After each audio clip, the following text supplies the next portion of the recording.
Welcome to Grand Sumo Breakdown, the unofficial sumo podcast for official sumo fans.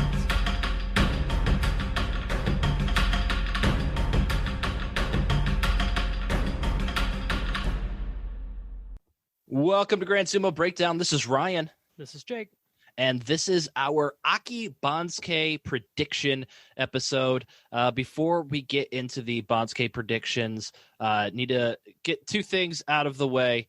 Jake, you watched my dear, lovely child over the weekend. Please share with the world, from an unbiased point of view, how amazing my almost 11-month-old baby Riley is. I don't want to I don't want to exaggerate here, but I think she's pretty easily the best child that has ever been born. She really is. Yep. I mean, human child. I don't have a blanket that has Riley's face on it sitting right behind me. Nor do I, which speaks to Bubbles' character. Yes, yeah. The fact that I have a blanket with Bubbles on it really tells you where everyone stands in the pecking order. But Riley is a pretty ridiculously easy baby, which... yeah, is kind of let's just say she didn't ruin my Saturday night. Yes. And once again, thank you for watching my baby. The other thing that I needed to get off my chest is I suffered a very weird injury about an hour before recording this podcast, as my wife and I were making a shrimp broccoli stir fry. I'm glad that's where this is going. We were making supper. We were making sweet dinner. I was carrying the aforementioned amazing baby Riley in my left arm, and the rice had literally just finished cooking, and my wife was plating it up, and it was too hot to move from one side of the kitchen to the other where the rest of the food was. So she just picked up a big old spoonful of rice and was turning around at the same time I was turning around with Riley in my hand, and just planted my elbow directly into the freshly boiled spoonful of rice. And my elbow is still on fire. You burnt your elbow on rice. On a spoonful of rice. And it was the same elbow that I was holding my daughter with. And I will point out, did not even begin to drop my daughter because of the pain my elbow felt. I just yelled through it and made her cry. Yeah. Terrible father making your child cry just because you got burned. Yeah, I know. What a sad dad. All right, let's get on to why people are actually tuning into this podcast. That is the Banzuke prediction for Aki. Oh, I thought you were going to say now it's time for Jake's personal stories, which everybody came here for. But that's fine. We can go on. I don't even care. You can insert them somewhere in the middle of the podcast. I didn't have any material planned for this. That's fine. All right, we'll start at the top of the Banzuke because you're not going to start at Maegashira 7. So Yokozuna on the east side, as it was in the beginning, ever shall be. You have Hakuho in the top spot of the Banzuke. The Lord spaketh, Hakuho shall be Yokozuna east. Yeah. On the west side, hey, history has been made on the GSB podcast for predicting Banzukes. We are finally adding to the ranks of the Yokozuna instead of subtracting. We will have Teruno Fuji making his Yokozuna debut as the West Yokozuna for the Aki Basho. Happy days and all around. There will never be sadness in the world again. I'm fairly positive. This pretty much wraps up all the problems I had with the world. Yeah, me too. Yeah. Once my elbow heals, I'm pretty sure it's all uphill from here. So even if with the Olympics going on and will be completed by the time that the basho starts and Hakuho decides, yeah, Olympics happened. I did or did not do anything there. That's what I wanted, and I retire. He will still be on the Banzuke. He will still be the top-ranked Rikishi. That they have already made the Banzuke, so they can't just take him off retroactively. That's not how it works. Ozeki, familiar thing for this podcast, as the Ozeki ranks is shrinking. So we're losing two members from the Ozeki rank this time. Teruno Fuji is going up, and the suspended Asanoyama is going down. So we only have Shodai and Takakeisho left. So Shodai, having had the best record between the two remaining Ozeki, will be the East Ozeki, and Takakeisho will be the West Ozeki. Takakeisho will be Kadoban and need a winning record to maintain his Ozeki rank. we drop down to Sekiwake. So we get to revisit what happens to an Ozeki when they have 2 straight losing records. And this is actually the first time since 2019. So it's been a minute since we've had an Ozeki drop. The last one was your boy Takayasu, Jake. Really? Yeah, well, Goedo retired without ever dropping. And since then, it's been Takakeisho. He hasn't dropped. Asanoyama was promoted and hasn't dropped. Well, is now dropping. And Shodai was promoted, hasn't dropped. And then Teruno Fuji was promoted and then subsequently promoted again. That feels so wrong to me that it's been that long. But it's been a year and a half after it happened 4 times in 2019. That's ridiculous. But I refuse to believe it. 2019 was much the outlier. The year and a half between Ozeki demotions to Sekiwake, that's more the norm. And in fact, looking back at the history, there's been like stretches of like 5, 6, 7 years without an Ozeki being demoted down to Sekiwake. They either retired like cowards or were promoted to Yokozuna like cowards. Cowards, damn it. So the question for the Sekiwake rank is, will there be a third Sekiwake rank created for the dropping Ozeki? And I don't believe so. So the only reason I'm questioning this is because Asanoyama is suspended, and we know ahead of time he's not going to be competing in the basho. So maybe they make some special exception and promote Meisei to Sekiwake as well. I don't think that is going to be happening. So the third Sekiwake slot is created for dropping Ozeki when either both of the Sekiwake in the previous basho had winning records and they cannot be demoted down to Komusubi or further. So the third spot is made for the dropping Ozeki, or when one Sekiwake has a winning record and a Komusubi has an exceptional performance like 11 plus wins and forces open a third Sekiwake rank.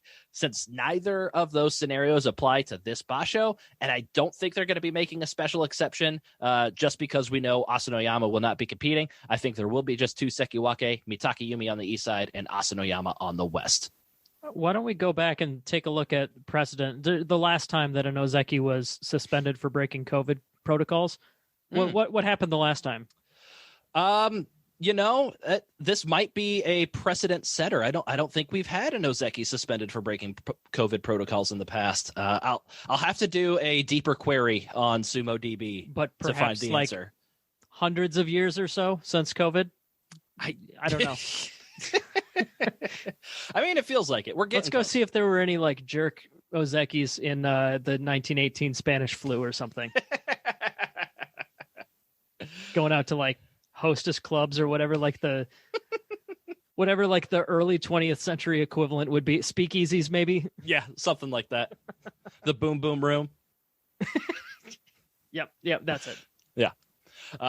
And so as a rule, demoted Ozeki are always the lowest ranked Sekiwake. So like I said, Asanoyama will be your west Sekiwake, and Mitake Yumi will slide over from the west side to the east side to take Takayasu's slot.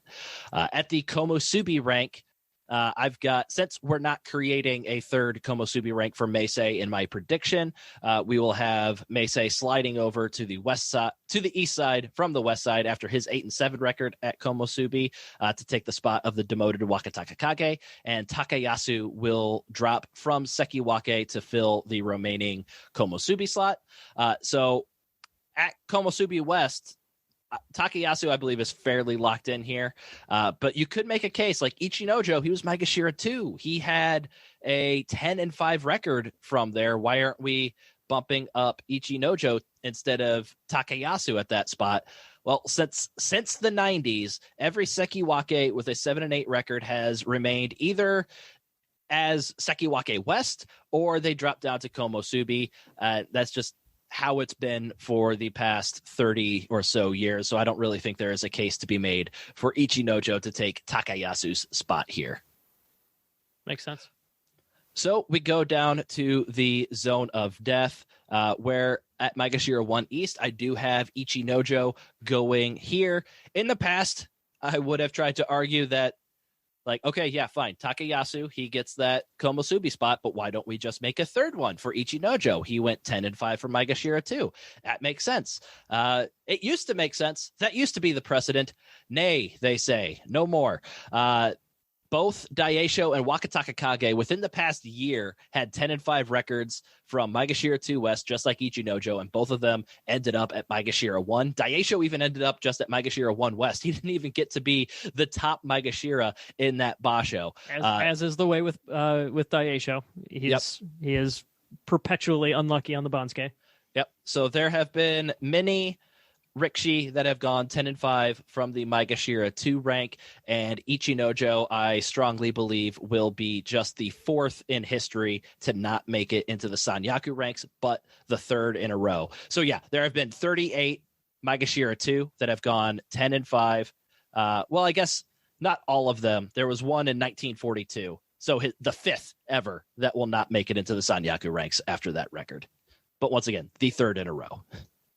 And then Maegashira 1 West, I have Takanosho, just sliding up one rank from Maegashira 2 East. Hoshoryu probably deserves to be ranked higher than Takanosho based on their previous rank and record, but Takanosho had a winning record. Therefore, he needs to be promoted for having a winning record. And there's only one spot available for him to take, so he automatically gets the nod over Hoshoryu here. Because you can't make a third Maegashira 1 slot to fit Hoshoryu in there. That'd be interesting. That'd be something if, like, all right, there's 4 guys that deserve to be Maegashira 12. You're Maegashira 12 1 East. You're Maegashira 12 2 West. At that point, there'd be no point in numbers anymore. Yeah, exactly. But yeah, is it so let's see. With is it a firm like guarantee that 8 and 7 or better means you have to go up? Because I know up until you're in the Sanyaku ranks, I believe. But like sometimes guys get 7 and 8 and they stay put just because that's the way the Banzuke works. Is that not a reversible rule? As far as I know, yeah. If you have a winning record and you are not like a Komusubi, like say Meisei gets 8 and 7 again, and both well, no, there's going to be an open slot for Sekiwake since we know Asanoyama's dropping. But let's just say both Sekiwake had a winning record. Meisei only had 8 and 7, 9 and 6. Then he's not going up. We saw Abi do this like 3 basho in a row a few years ago. And so I think, but every single time that a Maegashira 1 East has gotten an 8 and 7 record, they have been promoted into the Sanyaku ranks, including creating new slots.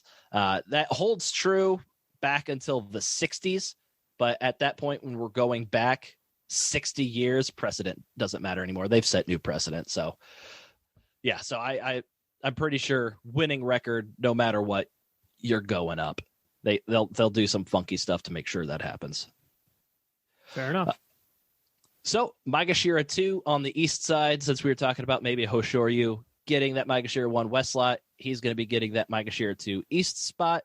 And then we also have Hokuto Fuji. I've got him sliding in at Maegashira 2 West. He could go to Maegashira 2 East since he was firmly in the Joy Lost Basho and Hoshoryu was not. So Hokuto Fuji could receive some joy bias to be ahead of Hoshoryu here. But I am going to have Hoshoryu jump over Hokuto Fuji to take the east side and Hokuto Fuji jump up 1 rank to take the west side. Maegashira 3 East. I struggled probably with this one for the longest time. And honestly, this Banzuke overall, I think I did the most flip-flopping of ranks like on second and third drafts of the Banzuke than I ever have. Even like writing up the outline for this episode, just pretty much putting my thoughts on paper had me change my mind a couple of times. But I think Maegashira 3 is the one where I messed with it the most because it's down to 3 Rikishi: Kiribayama, Tamawashi, and Koto no Waka. I played around with almost every iteration of those 3 and those next 3 spots, and I finally settled on this one.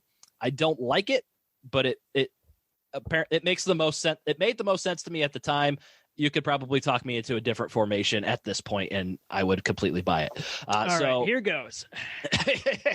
What I'm going with is Koto no Waka at Maegashira 3 East. He was 12 and 3 at Maegashira 11. The guy I had him going right ahead of is Kiribayama, who was 9 and 6 for Maegashira 6. There was a long time that I had Kiribayama as the top guy of this group, since he did fight some Sanyaku Rikshi, so maybe he can get some little bias from that, but he really wasn't in the Joy.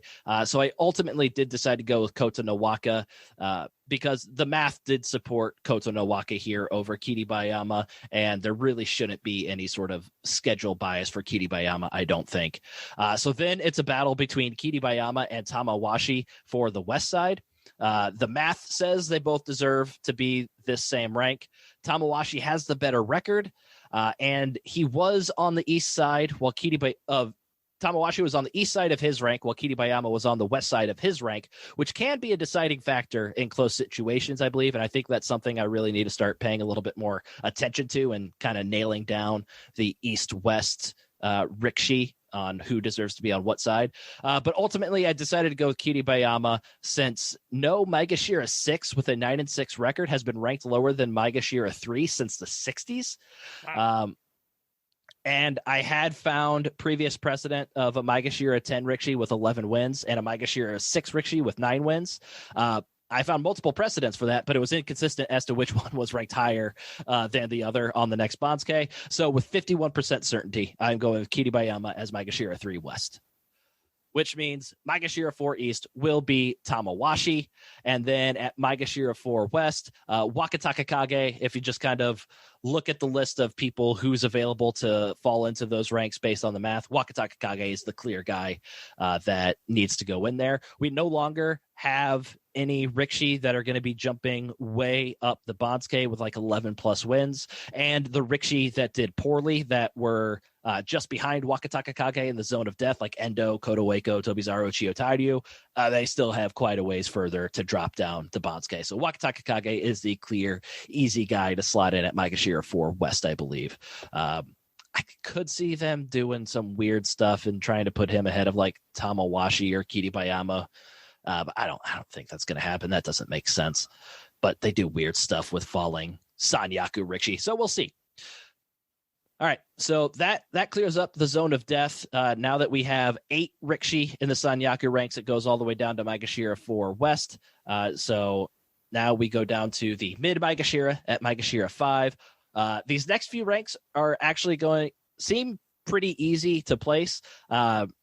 Going by the math, there's only 2 Rikshi at each of the next few ranks that deserve to be at those ranks. So they don't deserve to be at this exact rank. Everybody is basically deserves to be 1 rank lower than where I'm going to be slotting them, but there's nobody else available to kind of put above them. But still, it's just groups of 2. So it's fairly easy. It's just a matter of getting them on the right, east, or west side.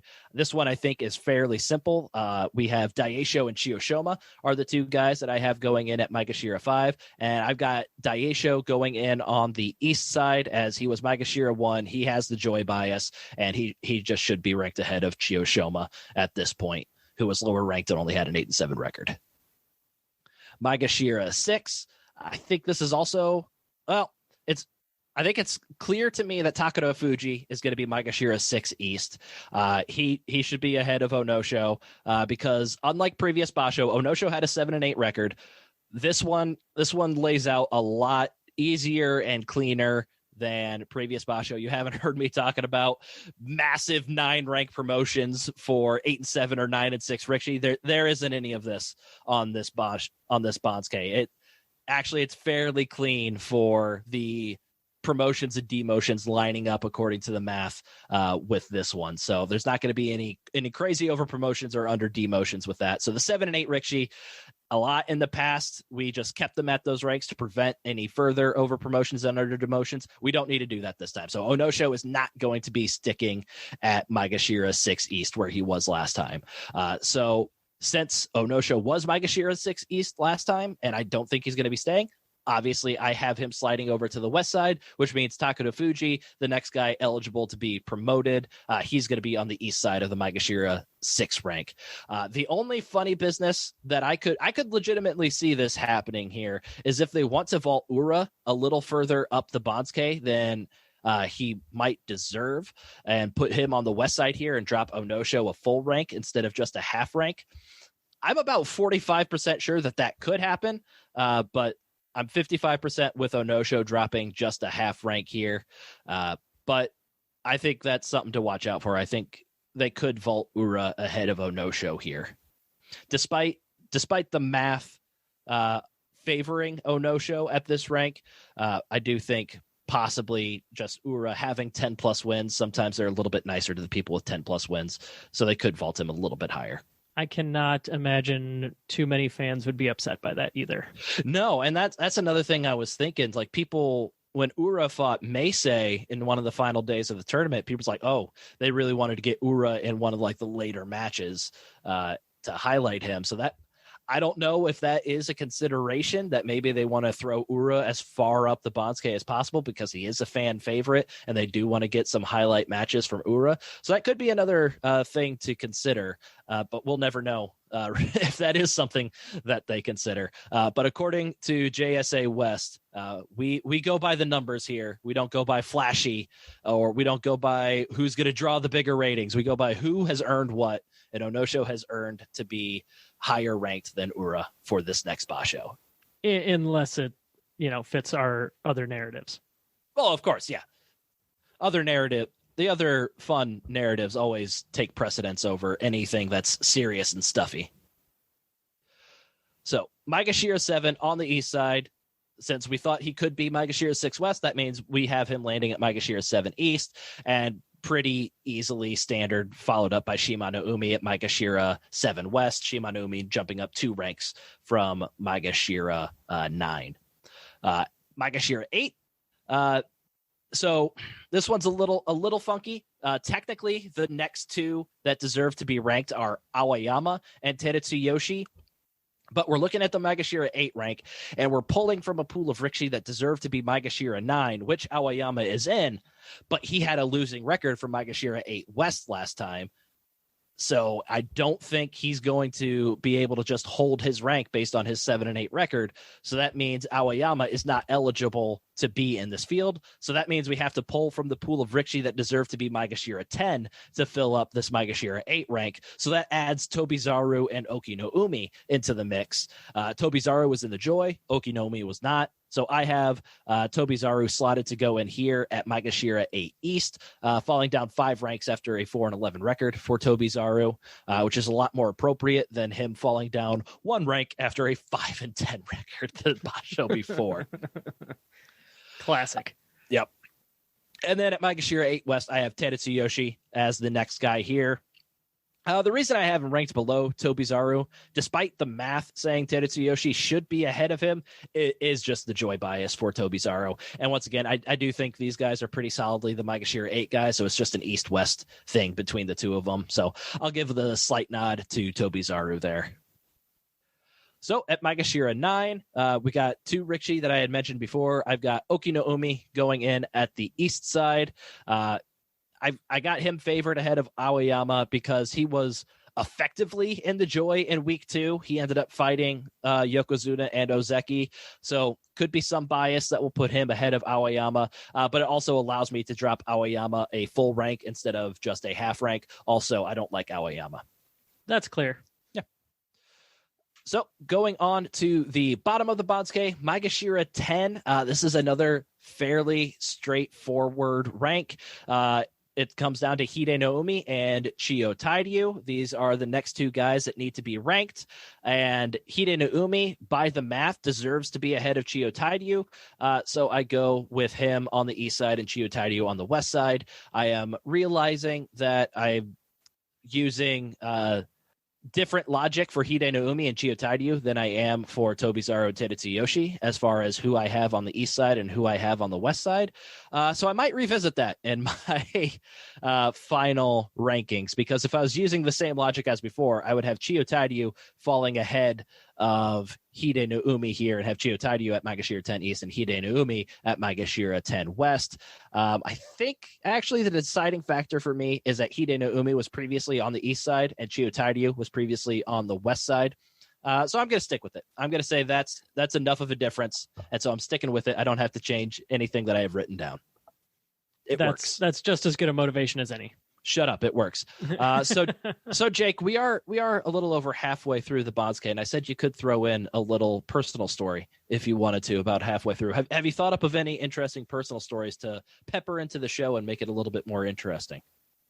I guess since the last time we recorded, I started my next big boy job. Ooh. Yeah, that's pretty fun. I'm having a massive whiplash from working full-time at home to full-time in the office with like 1 day in between. So that blows. Yeah. I mean, I got other stuff I could bitch about, but that's the big one right now. And it's the reason that I'm probably going to go to bed as soon as we're done here. That's okay. We can save your other bitchings for the end of the podcast. Yeah, somehow I have like 2 hours less of my day to like actually do anything with, and yet I'm also like taking naps again. Yeah. So Jake and I actually both work in Ames, which is about like 40-minute drive from our homes. God, it's even shorter for me, and I'm the one bitching. Yeah, I know. I've been doing it for the past 2 years, though. But yeah, it definitely is a big time suck. And yeah, it took us 2 weeks, but we finally managed to have lunch together. I completely blame you and your company for that, though. I'd say 80% of it, yes, was on let's send Jake there to train. Yeah. Let's not. Maybe yes. Let's decide this at 11:59 when Ryan has already cracked open his lunch. Yeah, exactly. All right, Maegashira 11 on the east side. Let's not do that again. That just made me feel sad again. On the east side of Maegashira 11, I've got Miyogiryu. He is the next clear Rikishi that should be ranked according to the math. But then it gets a little bit muddier when we get to Maegashira 11 West. So to fill up Maegashira 11 West, we're pulling from a pool of Rikishi that deserve to be Maegashira 13 or lower. And we now have more than one or two Rikishi vying for each rank, but have 3 or 4. So each of the next, like Maegashira 13, Maegashira 14, Maegashira 15, all of those ranks, about 3 or 4 guys deserve to be going in those ranks. So we're pulling people up. That's going to kind of even out as we finish up the Banzuke. So what we have left vying for this Maegashira 11 West spot, we have Endo and Kodaweko that are plummeting down from the Joy. We have 3 lower Maegashira with middling winning records, Ishiura, Ichiyamamoto, and who is the other one? Tsurugisho. And then we also have a handful of lower Maegashira with middling losing records like Kaisei, Tochinoshin, Kakayaki, Chiyomaru. And then we also have Yutakayama from Juryo, who could feasibly go up this high on the Banzuke. So we can eliminate the Rikishi that have the middling losing records, because that would mean either promoting somebody with a 7 and 8 record or leaving somebody in place with a 6 and 9 record. So obviously you can't do that.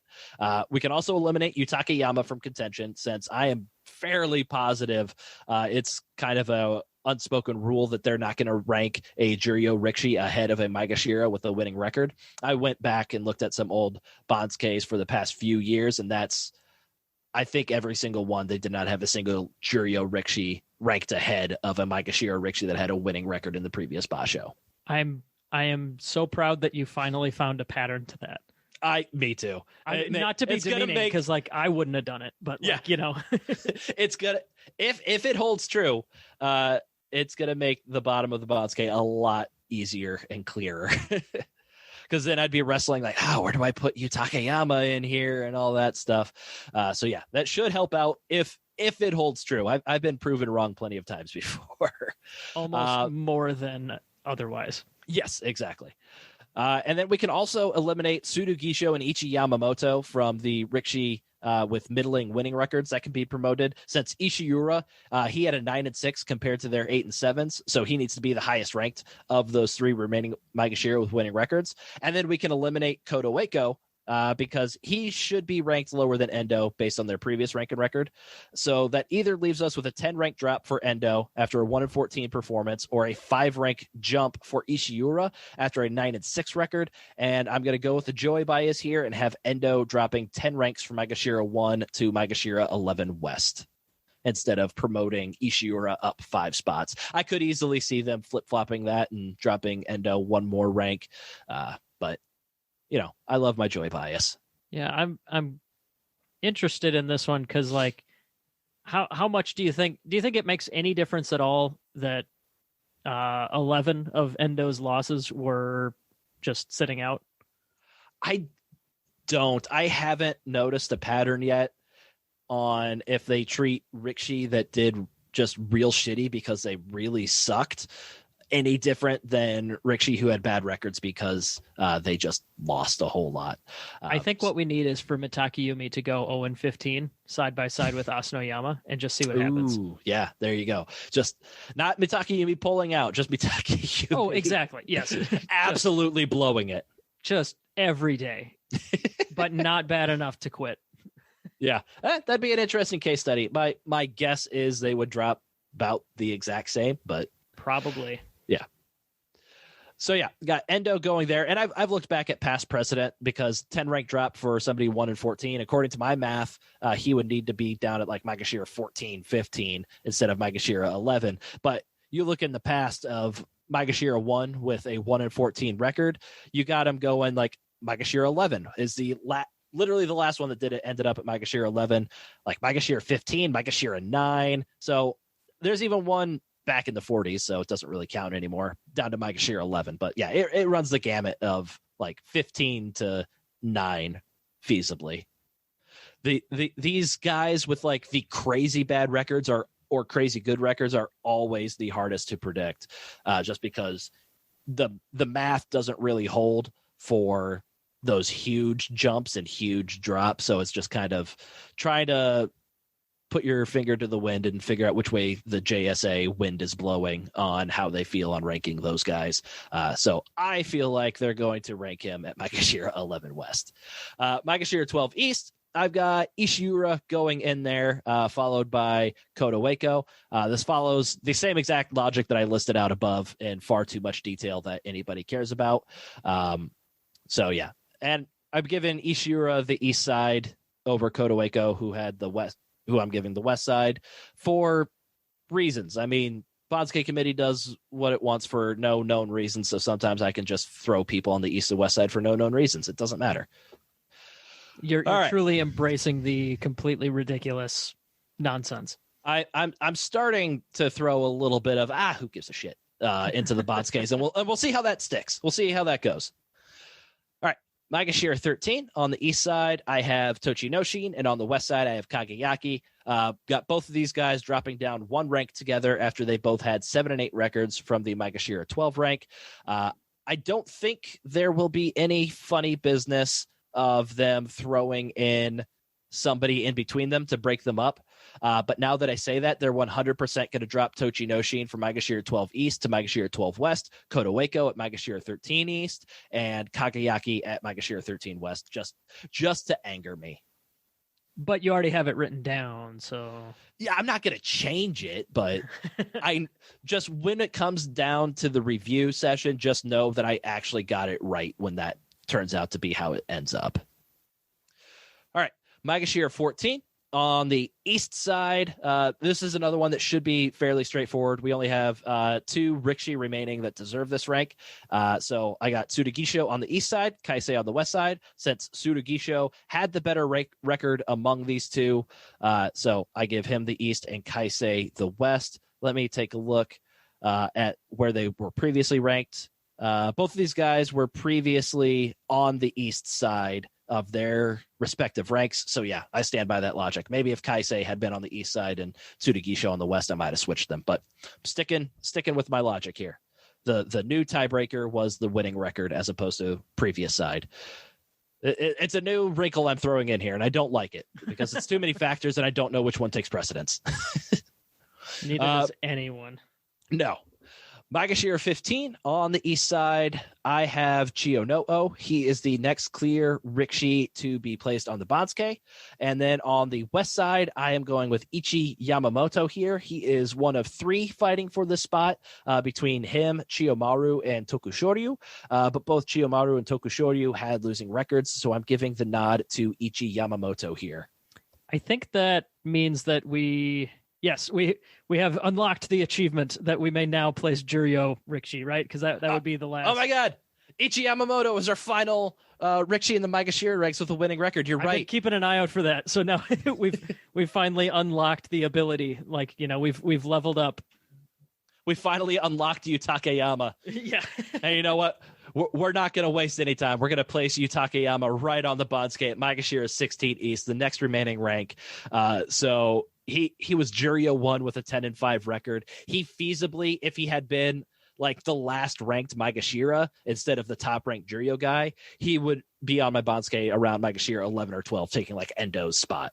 But since he was locked behind placing Ichi Yamamoto, he doesn't go until Maegashira 16 East. I desperately want this rule to hold just because it would make at least one more thing make some sense. Yeah. Oh, please let it happen. All right. Maegashira 16 on the West, not the West side, the West side. Diane West side. Yeah. I have Chiyomaru going here. So he'd be battling here with Tokushoryu, since they both deserve to be the same rank.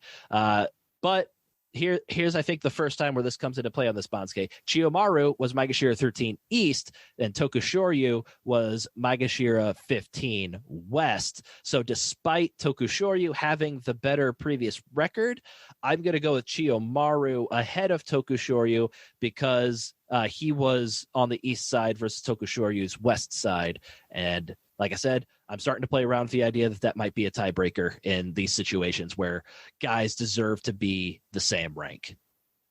Gotcha. So at Maegashira 17 on the east side, since I was playing around Tokushoryu at Maegashira 16 West, I have him slotted to go in there at Maegashira 17 East.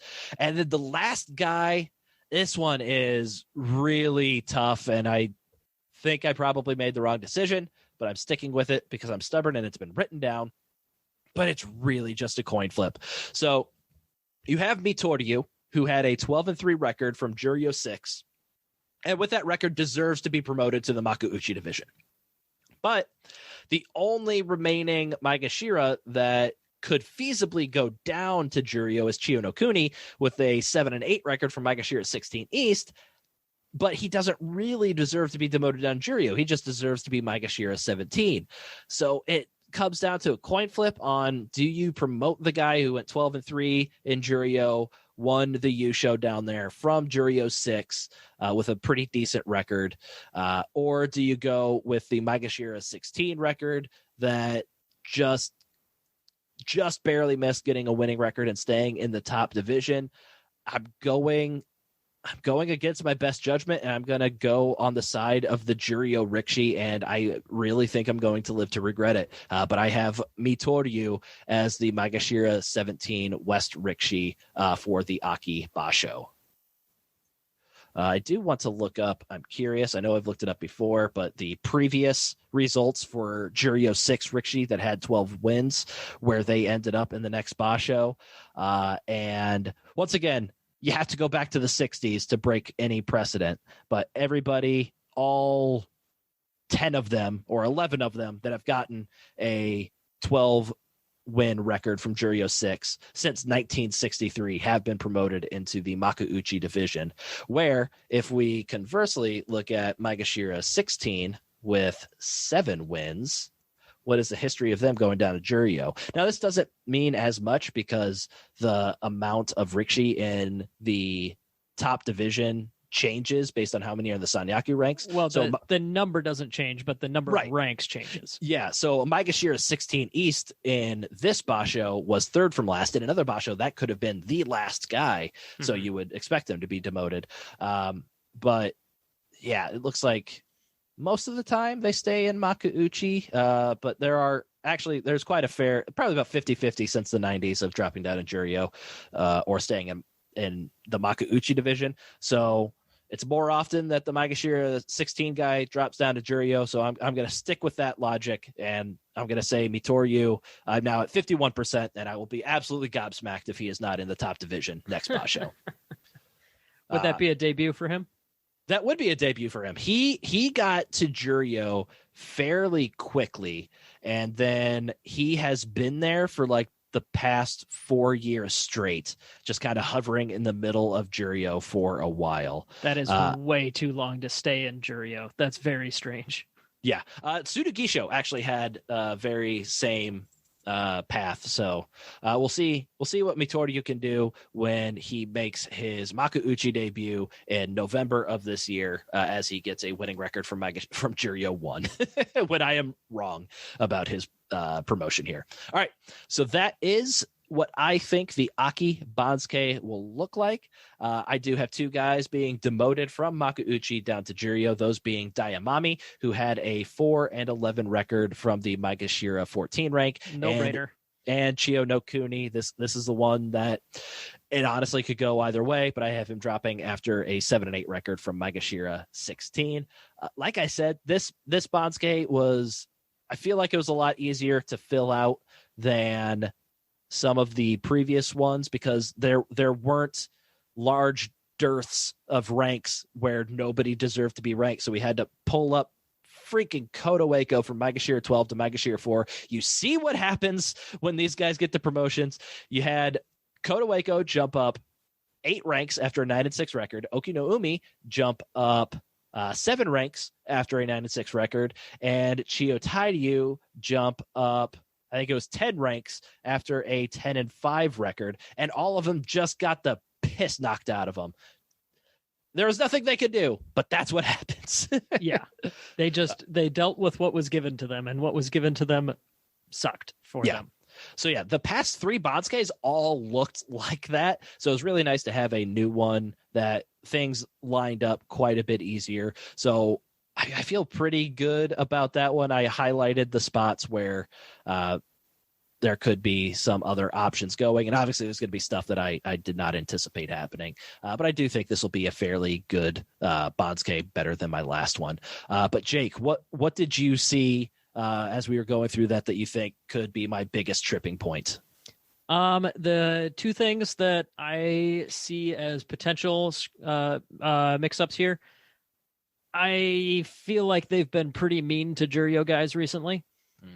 So I would say Chino Kuni getting demoted is one.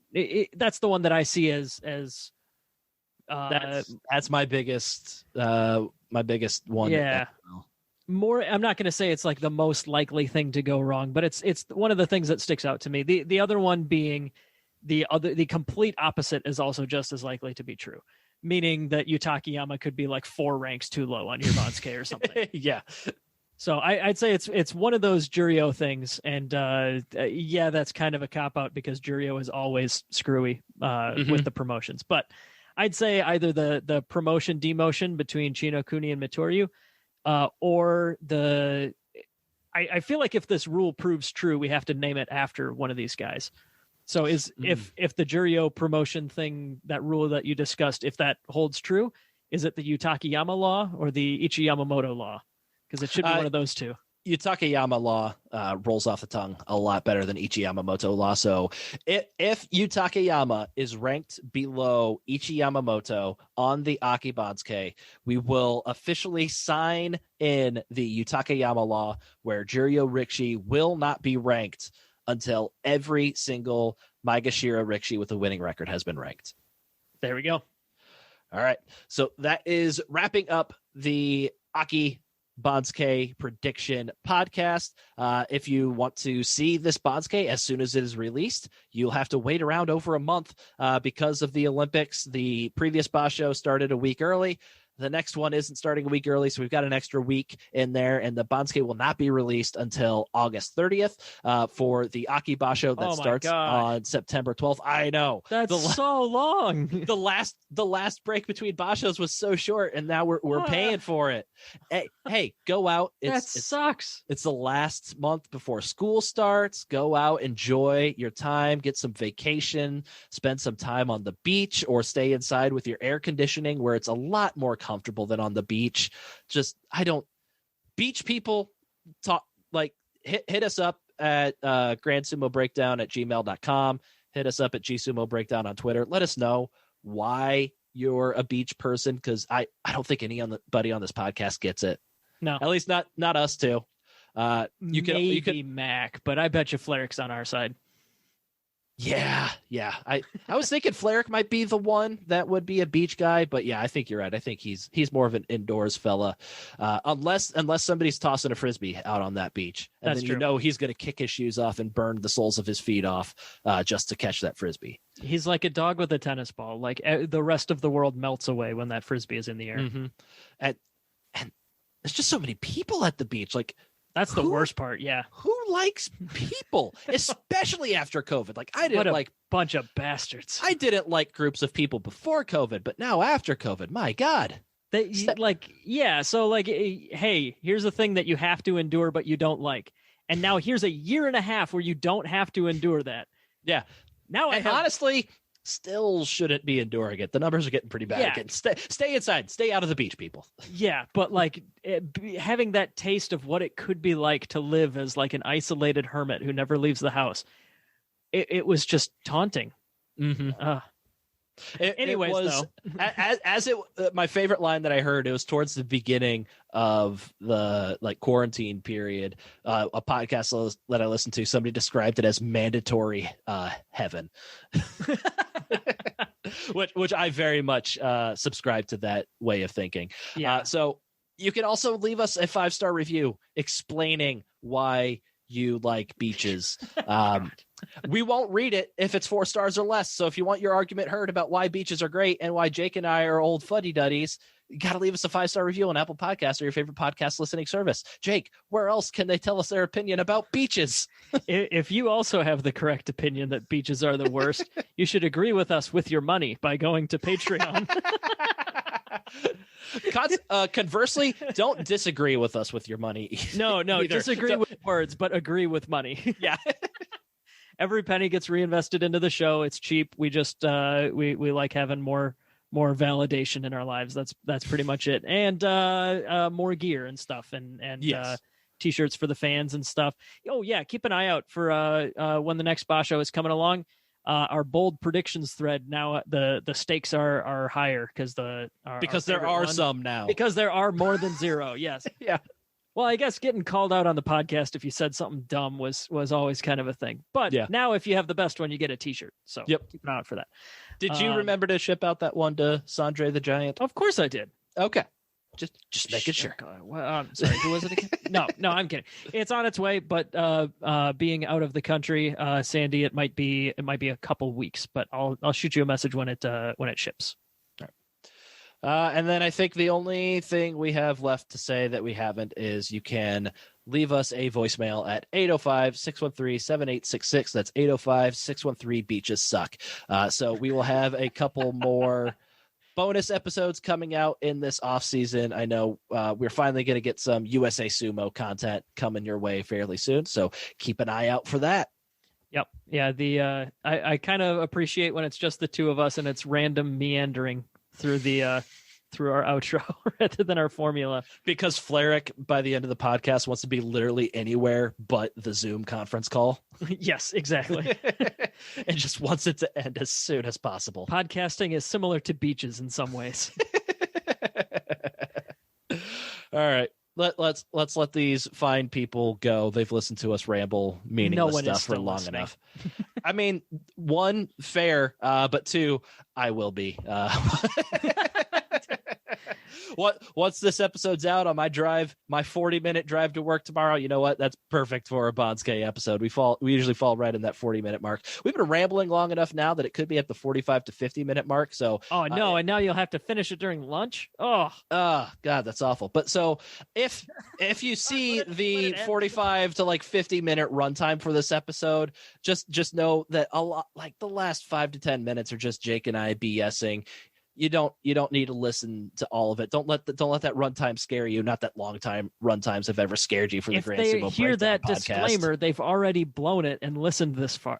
I'm ending the meeting. Goodbye. So have a good night. Leave us a 5-star review if you're still listening as far into the podcast. You can reach us. Let's just see how many times we can go through the promotions. I have my finger on the button. I'm killing it. Good night, Ryan. Twitter, YouTube, Gmail, voicemail, Patreon, snail mail. Beaches suck. Good night, Ryan.